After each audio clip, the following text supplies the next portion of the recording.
Hey there, wonderful audience who have joined the revolving relationship today. Get ready to embark on an incredible adventure with us. Subscribe now and let's explore the concealed secrets and uncover the truth together. Today, we will delve into a challenging topic that is relevant to all of us on our journey: handling deceit and betrayal. Well, my friend, today's story about OP dealing with dead bedroom situation. Husband developed a cuckold fetish, told her to go for it. He revoked his permission once. Let's see what happens.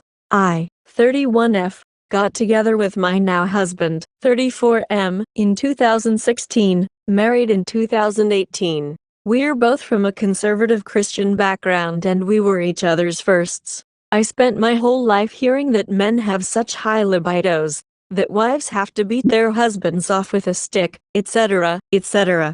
I've had a high libido my whole life, so I was definitely not daunted by the prospect. After weeks of sexual tension in those early months, we did the deed and it was great. The next morning, I wanted to go another round, but he didn't. I was surprised by this, but didn't read much into it. But as the weeks passed, I found I was asking for it every day, and he wanted it only about once a week. We eventually talked about it, and he explained that he had a low appetite for sex. He hadn't masturbated for 3 years prior to our physical relationship. This was baffling to me, but I accepted it. Then and now, we have a great friendship and I enjoy his company. I thought that was enough. We had about 2 years of pretty good sex, but far less of it than I wanted. If I didn't push for it, he would probably only want it about once a month. With plenty of nagging, I got it about once a week. I felt absolutely ridiculous, the stereotypical nagging wife, but instead of nagging him to clean and do chores, I just wanted him to fuck me.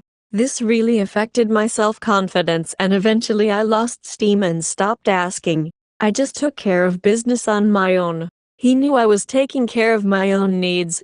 I made no attempts to hide it. Sex toys out in the open, raunchy books strewn about. Sometimes even sending him the porn I was watching to try and get him in the mood. Sometimes it would reel him in, but mostly it wouldn't. In 2018, he developed some health issues, both physical and mental, and our sex life took an even greater hit. Spring 2019 was the last time we regularly had sex. From spring 2019 until spring 2023 we averaged single digits annually. Spring 2023. Spring 2024 has been zero. His health issues caused him to quit working. He has been a shut-in with no friends, no job, no life for 6 years. I am the sole breadwinner and I take care of most of his needs. He does no housework, no cooking, nothing. But a vow is a vow, so I stuck with it, even though it was killing me. He knew how unsatisfied I was. I made no attempts at hiding it. Eventually, he began to fetishize my discontentment. He developed a cuckolding hot wife kink and loved the idea of me going elsewhere for my satisfaction. It was purely a fantasy, but I also loved the idea of being satisfied. So I played along even though the kink wasn't really my thing. The only way I could get him to do anything sexual with me was through cuckold roleplay, so I did what I could to get what I needed. He encouraged me to start a Reddit account to share nudes and sex with Redditors, which I did. Sorry to those who are curious, it's deleted now. It was more for him than it was for me. In the year 2023, we had sex twice, both in May, once before he left for a trip, once when he got back. While on that trip, he told me to act on the hot wife fantasy. I took very little convincing.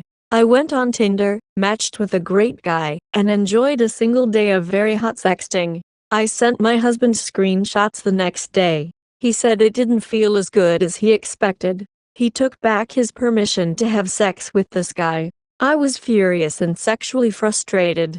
I asked for permission to continue sexting, which he granted but wasn't happy about it. A few days later, he told me how sad it was making him. I was even more frustrated by this point, so I asked for a separation to work through some things. I said in that conversation that if we found other people who made us happy, that would be okay with me. I thought that was clear enough that we would not be exclusive during this separation. I met with that guy from Tinder twice over the course of 2 weeks. We didn't have sex, but we made out and did some hand stuff and I was very eager to continue. He and I are still good friends and he checks on me often. My husband hates this, so I stopped responding. After those 2 weeks, my husband and I reunited at a wedding. We spent the day together. At some point, he asked me if we were still exclusive. I said no. He got very upset. I told him I thought he knew those were the terms of our separation, and he said he did not know that. I told him I would pause my pursuits until he and I were on the same page. I had no interest in cheating on him behind his back. Cue the biggest curveball of the century. 2 days after that wedding, I started vomiting at work and my nipples were really tender. It seemed crazy, but I took a pregnancy test in my office bathroom. I was pregnant. I had an IUD, I have PCOS, and he has a varicose vein in his testicle that the doctor said rendered him infertile. But somehow we had gotten pregnant in May, and let me remind you, those 2 times in May were the only times I had had sex in 2023. We got back together. He wanted the details of what happened between me and the Tinder guy. I shared with him everything he wanted to know. He was furious. He said I dropped a nuclear bomb on our relationship. I desperately did not want to have a baby. I hoped beyond hope for a miscarriage because I didn't have the guts for an abortion. But here I am, a year later. I have a beautiful baby girl whom I don't regret at all. But my husband hasn't touched me since we conceived her. He's still mad that I had an affair. He still isn't working. We were forced to move into my parents' house to survive. About a month ago, I had a breakdown and begged him to leave, saying I needed space.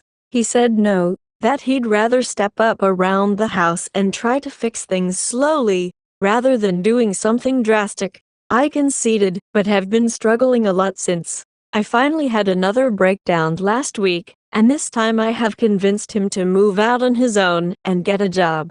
I tried convincing him by saying that it would be good for my mental health and therefore good for the baby, but the thing that convinced him to do it was to say we're not breaking up. That I want to continue our relationship once he has a job and is able to support himself. Those were the only conditions he was willing to leave. But I don't want to continue in this marriage. The dead bedroom combo ed with the unemployment is a doozy. So I have 2 questions. Do you think it would be wrong of me to drop the divorce bomb once he's out on his own, even though he thinks this is a temporary separation? I feel bad for lying and manipulating him to get him to leave. Should I be more honest about my long-term intentions now before he leaves? More importantly, the question that has bothered me for the last year, would you consider what I did last year to be an affair? He insists it is, but I'm curious what strangers on the internet have to say about it. Dead bedroom. Husband developed a cuckold fetish, told me to go for it. He revoked his permission once I got it going. I got frustrated and separated from him. During that separation, I made out with another guy. Husband considers that an affair. We're back together because of a surprise pregnancy. What should I do? Please leave us a comment, like and subscribe. Have a nice day and see you on the next one.